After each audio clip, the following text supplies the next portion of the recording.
ele era um representante, né? Ele trabalhava para o Império Romano, o Império dominante, e havia então esses grupos de soldados espalhados por entre as nações dominadas a fim de manter a ordem. E aqui está um centurião, um homem de muita autoridade. Uma informação interessante: o Novo Testamento cita especificamente 4 centuriões. Quais são? O centurião que aparece na crucifixão de Jesus, o centurião Cornélio, em Atos 10, e o centurião Júlio, que tratou Paulo bondosamente em sua viagem a Roma. 4 menções específicas a centuriões, e interessante, todas as menções são positivas. Todas elas ressalta aspectos positivos desses centuriões. Outra informação interessante: dos 35 milagres operados por Jesus, apenas 2 milagres foram dirigidos a gentios, ou seja, pessoas que não faziam parte do povo de Deus. Quem foram? O milagre com a filha da mulher sirofenícia ou da mulher cananeia, que estava endemoniada. Lembra daquela história? A comida que cai, os cachorrinhos comem e tal. Aquela história para uma mulher sirofenícia e essa história. Ou seja, apenas 2 milagres dirigidos para gentios. Outra informação interessante: aproximadamente 11 milagres de Jesus foram realizados em Cafarnaum. Quase 1/3 dos milagres relatados nos evangelhos foram realizados em Cafarnaum. E você sabe que Cafarnaum, se é que se podia dizer que Jesus tinha um endereço, esse endereço era em Cafarnaum. Jesus muito frequentemente se hospedava na casa de Pedro. Outra coisa interessante nessa história, e essa realmente é bastante interessante. Embora seja o relato de um dos milagres de Jesus, percebe-se claramente que a parte menos importante da história é o milagre em si. Não sei se você percebeu. Lemos aí do verso 1 ao verso 10. E somente no finalzinho do verso 10 é que é dito assim: encontraram curado o servo. Pouquíssimas palavras para descrever o milagre em si. Todo o texto se concentra no que ocorre antes do milagre, envolvendo a pessoa do centurião. Então, a parte menos importante da história é o milagre. E qual é a parte mais importante da história? É o que aparece no centro do palco. Qual é? A fé do centurião. A fé exercida, a fé demonstrada por esse homem. E você vai perceber uma coisa: esta é a experiência de fé mais exaltada por Jesus nos evangelhos. O que Jesus disse da fé vivida por esse homem foi um elogio superior a qualquer outra experiência. Então, aqui está o ponto de partida para as nossas considerações nessa manhã. O caráter do centurião revela as características de sua fé superior. E eu vou me referir à experiência dele como sendo uma experiência de fé superior. O próprio Jesus disse, né? Como é que ele diz? Ouvidas, verso 9, ouvidas estas palavras, admirou-se Jesus dele, e voltando-se para o povo que acompanhava, disse: afirmo-vos que nem mesmo em Israel achei fé como esta. Então, uma fé superior. 3 características de sua fé superior, vistas no texto. Quais são as 3 características? Firmeza na adversidade, um coração amoroso e humildade. Vejamos então cada uma dessas características. Firmeza na adversidade. Aqui está uma característica na fé genuína, uma característica da fé superior. Firmeza na adversidade. Fica claro, não é difícil concluir que esse centurião era um praticante da religião dos judeus. Quando os anciãos dizem assim a Jesus: ele é amigo do nosso povo, na verdade, a maioria das traduções, principalmente em inglês, não usa a palavra amigo, diz assim: ele ama o nosso povo. Então, alguém que tem uma identificação muito grande com a nação de Israel, e claramente pelo aspecto religioso, porque quando é mencionada a obra meritória que ele fez, por isso os anciãos dizem, ele merece receber esse milagre, o que é citado? Ele construiu uma sinagoga. Então, é alguém que participa da vida religiosa do povo judeu. Agora, eu quero convidar você a tentar imaginar comigo como era difícil para este homem, esse centurião, praticar a religião dos judeus, admirar a religião dos judeus, construir uma sinagoga, sendo ele um centurião romano. As circunstâncias mais adversas. A sua vida religiosa ou a sua profissão religiosa ia contra a tradição dos seus parentes e amigos, ia contra a prática religiosa de sua família. Sendo um pagão, ele teve que renegar os seus deuses pagãos. E então passou a adorar o Deus de um povo dominado, e isso era vergonhoso, era uma humilhação, era motivo de desprezo. Portanto, o exercício da sua religião ia contra as tradições, contra a família, contra os amigos. Ainda mais sendo ele um representante do Império Romano.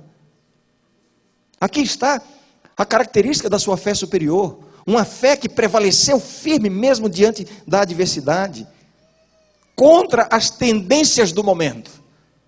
E como é triste quando nós vemos cristãos em nosso meio, jovens e mesmo adultos, cedendo em seus princípios religiosos por influência da onda do momento.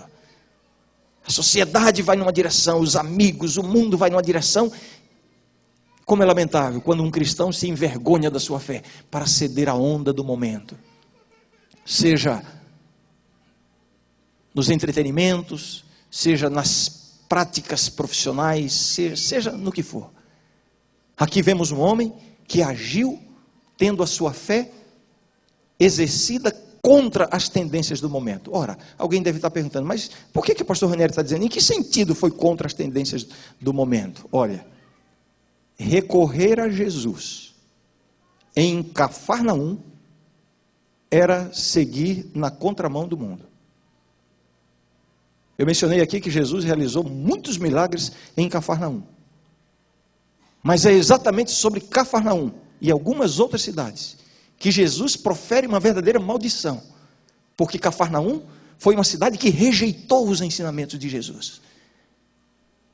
A onda do momento em Cafarnaum era contra Jesus. Ouçam o que Jesus disse a respeito de Cafarnaum. Tu, Cafarnaum, elevar-te-ás porventura até ao céu? Descerás até ao inferno. Porque se em Sodoma se tivessem operado os milagres que em ti se fizeram, teria ela permanecido até ao dia de hoje. Digo-vos, porém, que menos rigor haverá no dia do juízo para com a terra de Sodoma do que para contigo. Aqui está a atitude do povo de Cafarnaum em relação a Jesus. E agora um centurião romano recorrendo a Jesus em busca de socorro, em busca de ajuda, em busca de um milagre. Ele estava indo contra as tendências do momento. Aqui está a característica de sua fé superior, firmeza na adversidade. Será que tem alguém aqui esta manhã que está encontrando oposição à sua fé em algum aspecto da sua vida? Oposição de amigos, oposição de família, oposição de pai, mãe. Eu tenho lidado, tenho atendido, tenho conversado com alguns jovens daqui da nossa igreja que enfrentam verdadeira perseguição dentro de casa. Ao longo do meu ministério eu tenho lidado com pessoas, especialmente mulheres, que sofrem a adversidade da oposição do seu marido não cristão. Como é difícil. E muitos, por causa da adversidade, por causa da onda do momento, por causa da influência, por causa das dificuldades, cedem nos seus princípios. O centurião nos dá uma lição. Nos mostra que a fé superior é aquela que permanece firme na adversidade. Contra parentes e amigos, contra as tendências do momento, não importa. A segunda característica da fé superior do centurião vista nessa história é o seu coração amoroso. Um coração amoroso. A verdadeira fé em Jesus Cristo transforma a pessoa e a torna uma pessoa amorosa. Eu tenho visto alguns ao longo da minha vida e do meu ministério. Eu tenho presenciado algumas pessoas que, em nome da fé, em nome dos princípios da igreja, em nome do que é certo, são rudes, são grosseiros, são grosseiras essas pessoas. Em nome da religião, se sentem na liberdade de não expressar o verdadeiro amor às pessoas. E aqui vemos um homem que tinha tudo para agir de forma autoritária, de forma dura. No entanto, a maneira, a forma como ele busca Jesus, a sua reação quando Jesus vai à sua casa, revelam que ele tinha um coração amoroso. É isso que a fé faz na nossa vida. Um coração amoroso. Em primeiro lugar, amor a Deus. Isso é visto. Porque quando é dito que ele construiu a sinagoga, lá em Cafarnaum, olha, só com muito amor a Deus. Hoje nós até vemos pessoas que são motivadas a fazer grandes doações para a igreja, mas com a intenção errada. Pessoas que até buscam promoção pessoal através da sua ajuda, de construir igreja ou de fazer doações para a igreja. Mas não era o caso do centurião. Ele não iria obter nenhum tipo de resultado em termos de reconhecimento, admiração e status social dentre os seus. Ao contrário, ele deve ter sido muito criticado pela atitude de gastar tanto dinheiro na construção de uma sinagoga. Fica claro então que ele fez isso por amor a Deus. Um lugar onde Deus pudesse ser honrado, onde a palavra de Deus pudesse ser apresentada. E vemos na vida do centurião um coração amoroso em relação ao próximo. Amor ao próximo. Vejam, este é o único milagre de Jesus em que alguém pede em favor de um escravo. É o único milagre em que alguém intercede em favor de um escravo. A gente até se lembra da história de Paulo intercedendo por Onésimo, o escravo fugitivo, mas o escravo pertencia a Filemon, é outra situação. Esta é a única vez em que alguém intercede em favor de um escravo. Nos milagres de Cristo, especialmente os milagres de cura, nós vemos frequentemente, vários deles vieram em resposta a pedidos de pessoas. É o caso da cura da sogra de Pedro, é o caso da cura do paralítico que foi descido pelo telhado pelos amigos. Quer dizer, pessoas intercedendo por alguém em busca de um milagre. Mas esta é a única vez em que alguém intercede por um servo, por um escravo. E o que isso tem de mais? Exatamente o fato de que um escravo, naquele contexto, ainda mais no mundo romano, não tinha valor nenhum. Não tinha valor nenhum. Para os romanos, a vida de um escravo não tinha valor. O dono tinha liberdade e direito até de matar o escravo sem nenhum tipo de implicação para si. Não tinha valor nenhum. Este escravo aqui, a palavra que Lucas usa para designar aí escravo, a palavra original, indica que ele era um escravo desde o nascimento, ou seja, ele já nasceu na condição de escravo. Ele era um escravo que vinha de família de escravos. Isso indica que ele fazia parte das pessoas menos importantes na casa do centurião. No relato no Evangelho de São Mateus usa uma outra palavra para designar o escravo, que indica que ele era jovem. Então era um rapaz, na nossa versão aqui até citou o termo rapaz, mas era uma pessoa, em termos sociais, em termos familiares, realmente sem importância nenhuma. Como é que um centurião, uma pessoa de tanta autoridade, de tanto poder, certamente de tantos recursos, afinal ele havia construído a sinagoga, como é que ele se dá ao trabalho e com tanto empenho de procurar a Jesus em favor de um escravo? Isso revela o quê? Um coração amoroso. Um coração amoroso. Especificamente no caso dele, em relação a alguém sem muita importância que trabalhava na sua casa. Essa atitude do centurião me traz uma reflexão. Como é que você trata as pessoas que trabalham para você? Como é que você trata os seus subordinados? A sua fé tem que fazer a diferença nessa área da sua vida também. Esta lição nos é dada por esse centurião romano. É aí que a fé se revela. É na maneira como você trata as pessoas, especialmente os que estão em algum aspecto em condição inferior a você. É muito fácil tratar bem, com simpatia, com educação, aqueles que nos são iguais ou superiores. Mas a fé é provada aqui.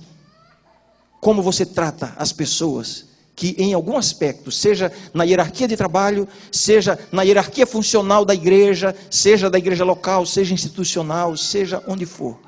Como é que você trata as pessoas? Aqui está uma lição dada a nós por esse centurião. Por outro lado, a história também inverte os papéis, né? Esse servo, esse escravo, ele fazia por merecer. Porque se é dito aí, verso 2, e o servo de um centurião, a quem este muito estimava. Olha, para que o Senhor estimasse tanto esse servo, certamente ele era um servo comprometido, responsável, trabalhador. E quando o próprio centurião, lá mais embaixo, vai dizer a Jesus, olha, eu também sou homem, sou autoridade, quando eu digo a este vai, aquele vem, o meu soldado, quando eu digo ao meu servo, faça isto, ele faz. Talvez tenha sido uma referência ao próprio servo.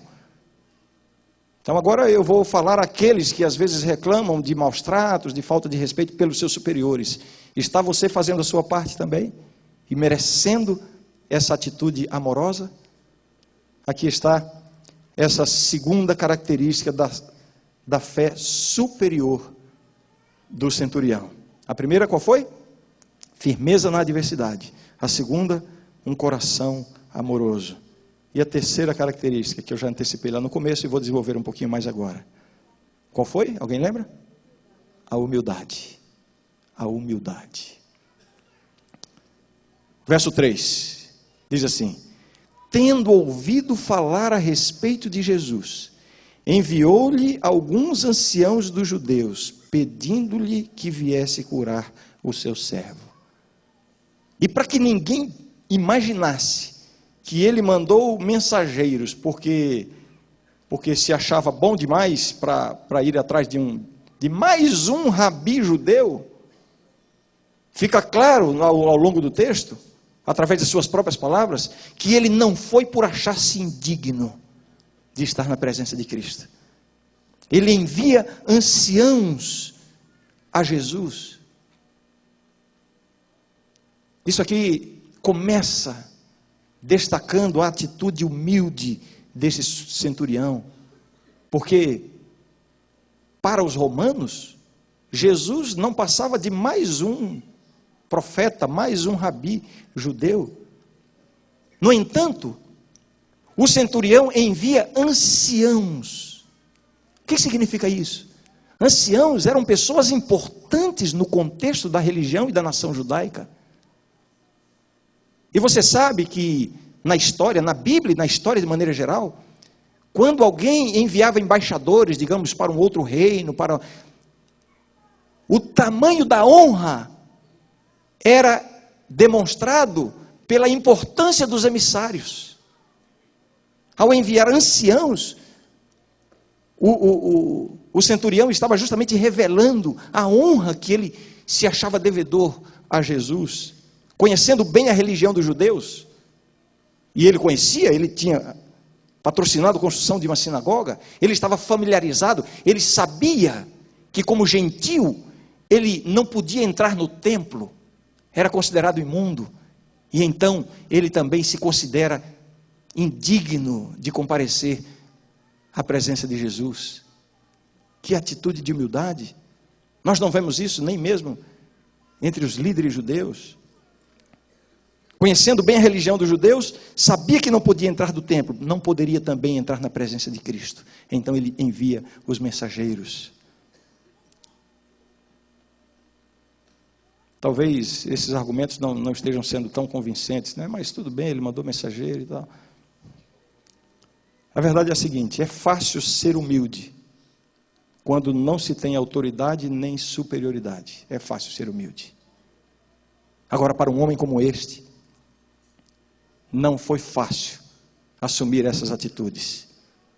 Difícil ser humilde para ele nessas condições. Em primeiro lugar, por ser romano. E ele representava a nação dominante. Ao enviar os anciãos a Jesus, ele estava reconhecendo a superioridade de Jesus. Que humildade, sendo representante da nação dominante. Uma atitude de humildade. Difícil ser humilde por ser um centurião, não apenas por ser romano, mas por ser um líder militar. Comandante de um pelotão de 100 soldados aproximadamente, acostumado a dar ordens, acostumado a receber honras, obediência. Mas ele busca Jesus dessa maneira, através desses emissários. Que atitude de humildade. E eu repito, é fácil ser humilde quando não se tem autoridade nem superioridade. Difícil é ser humilde quando você tem autoridade, quando você tem poder. Isso aqui, mais uma vez, me leva a uma reflexão, né, na nossa vida. Especialmente aqueles que na sua vida tem alguma função de autoridade, seja na sua vida profissional, você tem pessoas subordinadas a si, seja nas relações da igreja, e na igreja nós temos as hierarquias, claro, tanto na igreja no aspecto institucional, as diversas instâncias administrativas da igreja, como na igreja local, os diversos ministérios, as diversas funções, os oficiais, e temos as hierarquias. E como é triste, como é lamentável, quando nós vemos na vida de um líder religioso a falta de humildade. Que lição nos dá esse centurião romano? Ele reconhece a superioridade de Jesus como autoridade. Como autoridade. Quando ele diz assim, verso 8: porque também eu sou homem sujeito à autoridade, e tenho soldados às minhas ordens, e digo a este vai, e ele vai, e a outro vem, e ele vem, e ao meu servo faz isto, e ele faz. Quando ele diz assim, porque também eu, por que ele usa o termo também? A quem mais ele está se referindo? A quem mais ele está se referindo? A Jesus. Em outras palavras, ele está dizendo assim, olha, eu sou homem sujeito à autoridade. Na verdade, isso não o coloca numa situação de inferioridade. O que ele está querendo dizer é o seguinte: eu estou sujeito à autoridade maior do governo romano. Portanto, eu represento um governo superior a mim. Então, é por isso que quando eu digo a um soldado, faz isso, ele faz. Como manda ele para ir para lá, ele vai. Como o outro vem, ele vem. Porque há uma autoridade superior a mim, que me dá essa força para exercer a autoridade. Em outras palavras, quando ele diz assim, eu também, ele está querendo dizer, Jesus, eu reconheço que tu também representas uma autoridade superior, se referindo a Deus. É por isso que eu creio que uma palavra que o Senhor disser será suficiente, porque há um poder maior que te dá essa autoridade. Um centurião romano, um homem de autoridade, reconhecer em um rabi judeu uma autoridade superior à sua própria. Isso revela a humildade do ancião, ou melhor, do centurião. Interessante que essa história apresenta o caráter do centurião sob 3 perspectivas, sob 3 pontos de vista. Quando nós lemos a história, nós vemos a primeira perspectiva, como ele era visto pelas pessoas. A segunda perspectiva, como ele se via a si mesmo. E a terceira perspectiva, como Jesus o viu. Assim é a nossa vida. É assim que nós vivemos no mundo. Nós somos vistos sempre sob 3 perspectivas. Em cada uma dessas perspectivas, há um elemento em destaque. A primeira delas, como ele era visto pelas pessoas. Verso 3 em diante. Tendo ouvido falar a respeito de Jesus, enviou-lhe alguns anciãos dos judeus, pedindo-lhe que viesse curar o seu servo.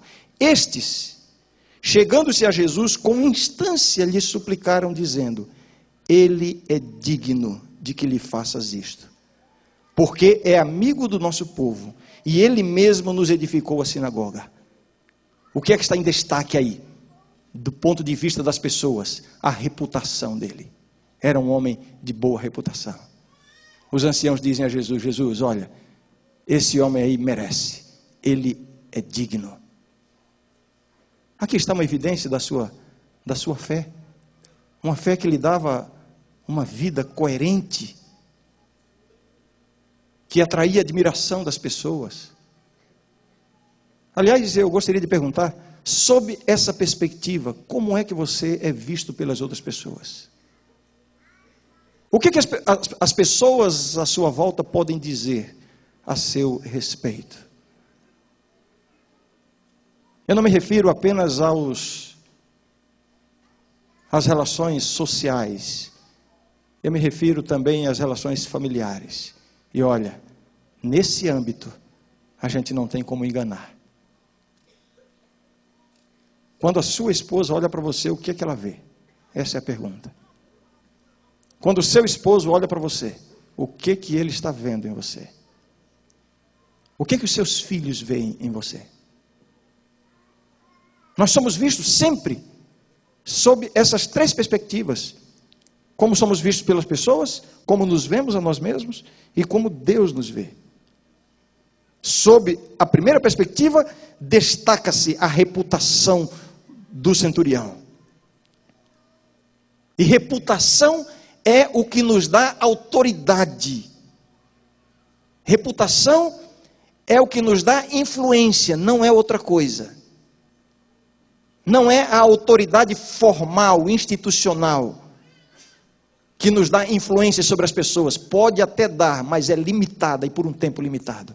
A verdadeira influência é dada através da vida, da reputação que nós desenvolvemos. Eu acho que isso aqui é importante a gente lembrar, especialmente em relação à educação dos filhos, ao exercício da liderança, seja em que instância for, ao testemunho missionário. Você vai falar de Jesus para uma pessoa e você acha que o que a pessoa precisa de você é apenas ouvir de Jesus? Não é suficiente. O que vai convencer uma pessoa do amor de Cristo não é o que você diz a respeito de Jesus, mas é o tanto de Jesus que a pessoa vê em você. É assim. É assim que funciona. A influência de uma pessoa está no exemplo e não nas palavras. Aqueles de nós que temos filhos já em fase de crescimento e que já temos vivido anos na experiência de educar os filhos, eu creio que já entendemos que eles aprendem não é com o que falamos. Eles aprendem é com o que eles veem em nós. Destaca-se, portanto, da perspectiva dos outros, a reputação do centurião. Mestre, Senhor, ele é digno de que lhe faças isso. Ele é amigo da nossa nação, do nosso povo. Ele construiu uma sinagoga. As pessoas o viam como digno de receber a atenção de Jesus. Embora nós saibamos que nada do que somos ou fazemos nos torna merecedores do favor de Deus. Sob a segunda perspectiva, ou seja, como ele se via a si mesmo. Versos 6 e 7.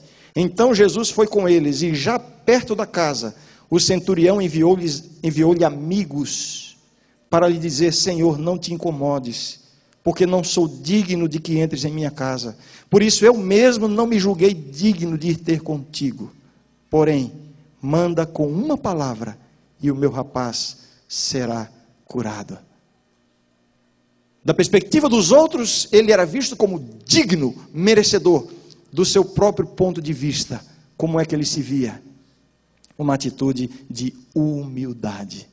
E é esse o tópico que eu estou ressaltando, em relação à fé superior do ancião. Características da sua fé. Primeira característica, firmeza na adversidade. Permanecer firme na fé, contra todas as influências da família, dos amigos, da onda do momento, permanecer firme. A segunda característica da fé superior é o que nós vimos na sua atitude de amor, o coração amoroso, amor a Deus e amor ao próximo, a ponto de se empenhar tanto em favor de alguém tão sem importância como era aquele servo. E em terceiro lugar, o que eu estou tentando revelar, ou demonstrar, ressaltar aqui, é essa humildade, a sua humildade, como uma característica importante da sua experiência de fé. E ele se via a si mesmo como indigno e impuro. Que diferença, que contraste entre esse ancião e os escribas e fariseus, sobre quem Jesus tanto falou, pouco antes, no Sermão da Montanha. Que contraste entre essas pessoas. E a terceira perspectiva, né? A primeira, como ele foi visto pelas pessoas. Segunda, como ele se via a si mesmo, humilde, indigno.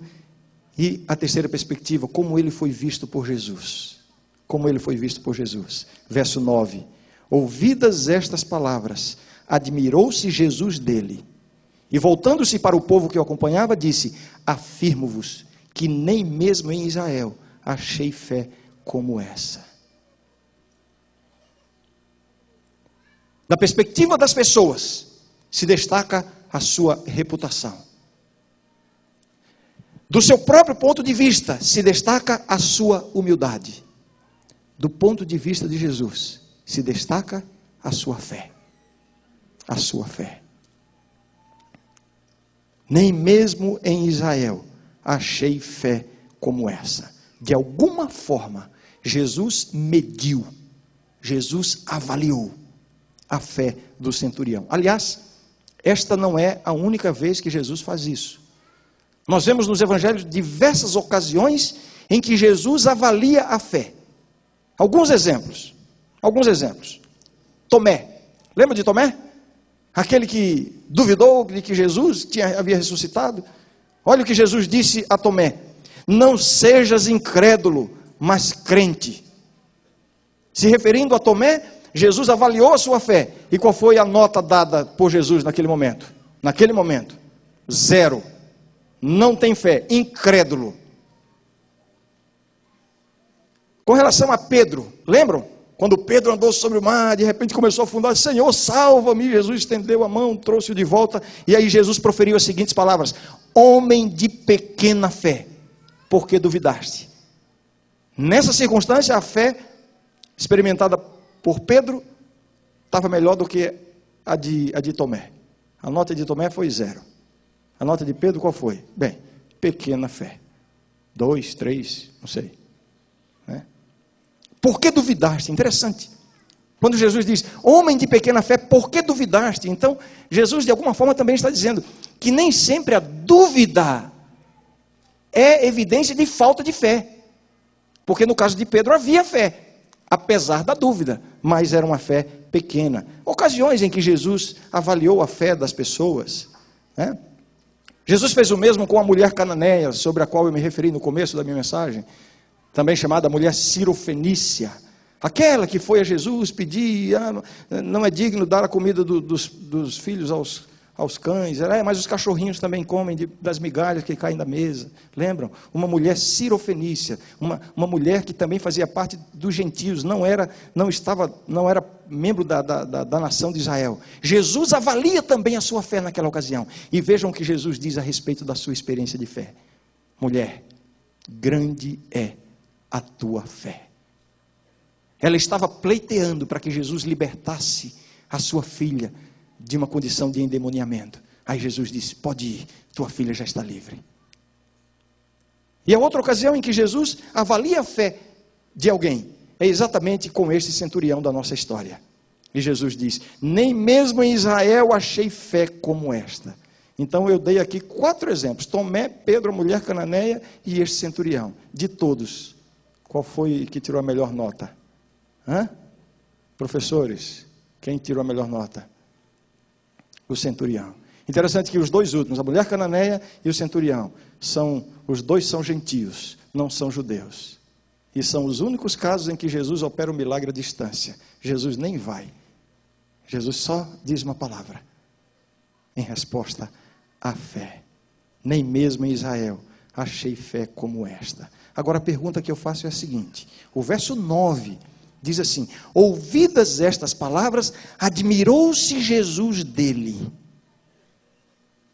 Lembrem-se que eu estou aqui ressaltando a humildade como uma característica da fé superior do centurião. Do ponto de vista das pessoas, ele era digno, respeitável. Do seu ponto de vista, ele era humilde.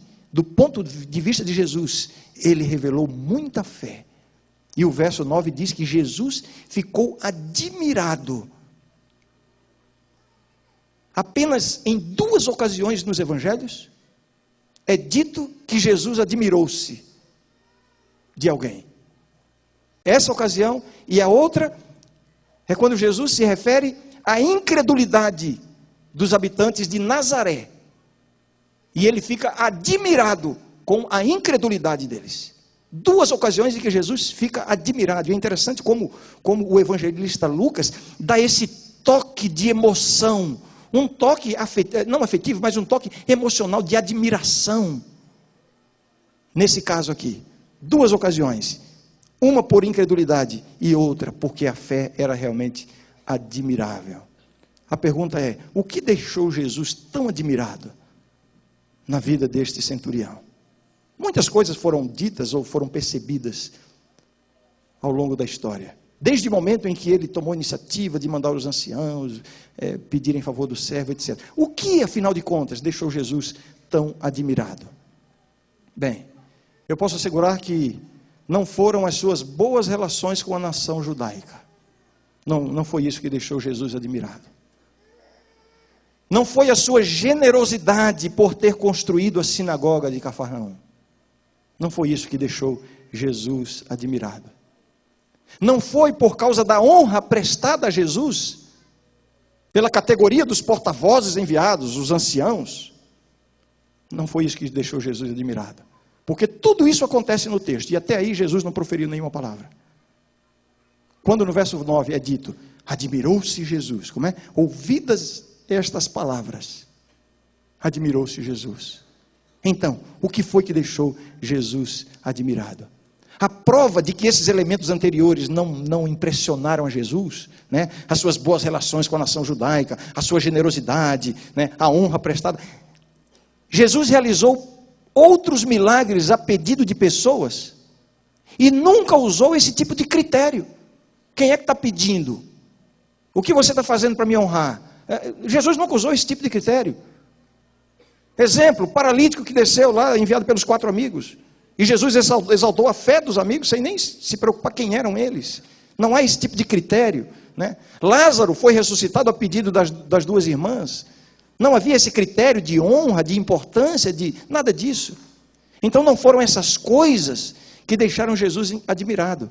O que Jesus admirou neste homem é o que está no verso, o que é designado no verso 9. Ouvidas estas palavras. Que palavras? Que palavras? As palavras proferidas pelo centurião nos versos anteriores. Verso 6. Então Jesus foi com eles, e já perto da casa o centurião enviou-lhe amigos, para lhe dizer: Senhor, não te incomodes, porque não sou digno de que entres em minha casa. Por isso eu mesmo não me julguei digno de ir ter contigo, porém manda com uma palavra, e o meu rapaz será curado.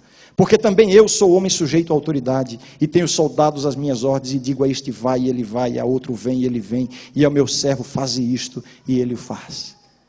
Vejam a atitude do centurião.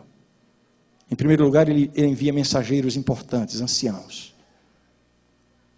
a Jesus, numa atitude de humildade, recorrer a um rabi judeu, enviando pessoas importantes, reconhecendo a superioridade da autoridade de Jesus em relação à sua própria autoridade, pedindo que Jesus viesse à sua casa.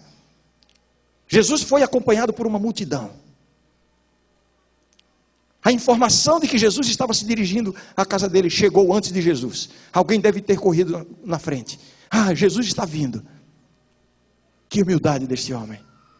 chamou alguns amigos e disse: vão na frente, encontre Jesus e digam para ele que eu estou pedindo para ele não se incomodar comigo. Ele não precisa vir à minha casa, aliás, ele não deve vir à minha casa. Eu não sou digno de recebê-lo na minha casa. Digam para ele apenas dizer uma palavra: que fé, que humildade. De fato, Jesus não entrou na casa do centurião, mas Jesus já tinha entrado no coração dele. Por isso ele revelou tanta humildade.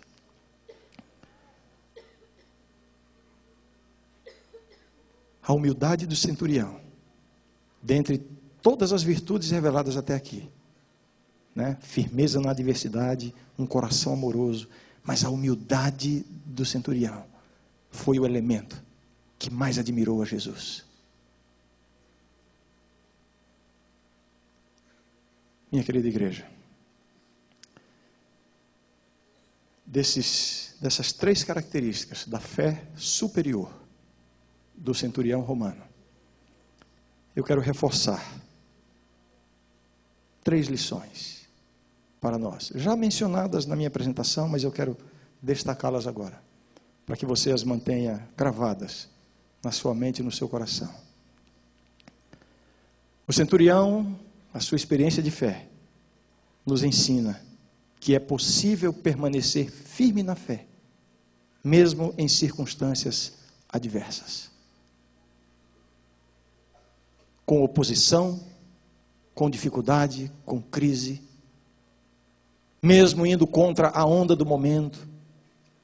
Jovens da minha igreja, eu sei o quanto vocês são tentados pelos próprios amigos, pela onda do momento, a influência do grupo. Talvez não exista uma força mais poderosa sobre a vida e o comportamento dos jovens do que a influência do seu próprio grupo. E alguns concluem: não dá para ser fiel, porque é muito difícil.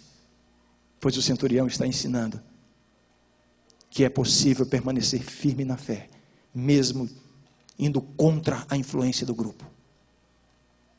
Ao procurar Jesus em Cafarnaum, ele está indo na contramão da sociedade, na contramão do mundo.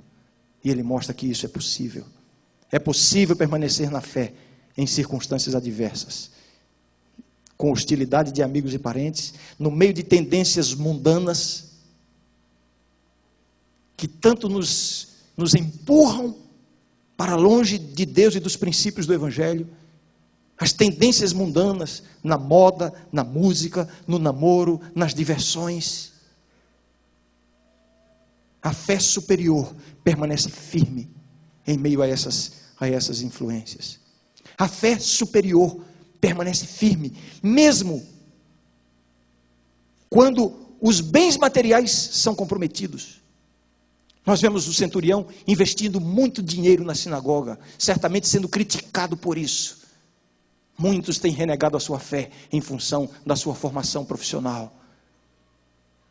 Jovens que estão estudando em escolas não cristãs, peçam a Deus poder para permanecer firme, mesmo que isso comprometa os seus melhores sonhos para o seu futuro no aspecto material, na sua formação profissional. Mas é difícil, mas é possível. O centurião nos mostra isso, firmeza na adversidade. Segunda lição que eu quero ressaltar, minha querida igreja: sejamos mais amorosos com as pessoas. Sejamos mais amorosos com as pessoas. O centurião nos ensina a amar, respeitar e proteger todas as pessoas, especialmente aquelas que em algum aspecto nos são inferiores. Ou porque estão subordinadas à nossa autoridade, ou porque não têm o mesmo status social que nós temos, ou porque não têm a mesma condição socioeconômica que nós temos. Sejamos amorosos com as pessoas. Todas as pessoas são representantes de Deus. É tão simples assim. Nada justifica uma palavra indelicada, um olhar indiferente, um gesto de rudeza, nada justifica isso na vida do cristão. Sejamos mais amorosos com as pessoas. E finalmente, minha querida igreja, sejamos humildes. Sejamos humildes. Nós vivemos num ambiente acadêmico que nos motiva a buscar os mais altos degraus que podem ser escalados na vida social, na vida acadêmica. E Deus aprova isso. Não há, essa busca é autêntica. E nós temos tantos bons exemplos na Bíblia de jovens que galgaram os mais altos degraus. Mas sejamos humildes. Sejamos humildes. Não permita que as suas vantagens acadêmicas, que os seus títulos acadêmicos façam com que você se sinta 1 milímetro superior à pessoa mais humilde da nossa comunidade, porque de fato você não é. Sejamos humildes diante de Deus e diante das pessoas. Sejamos humildes.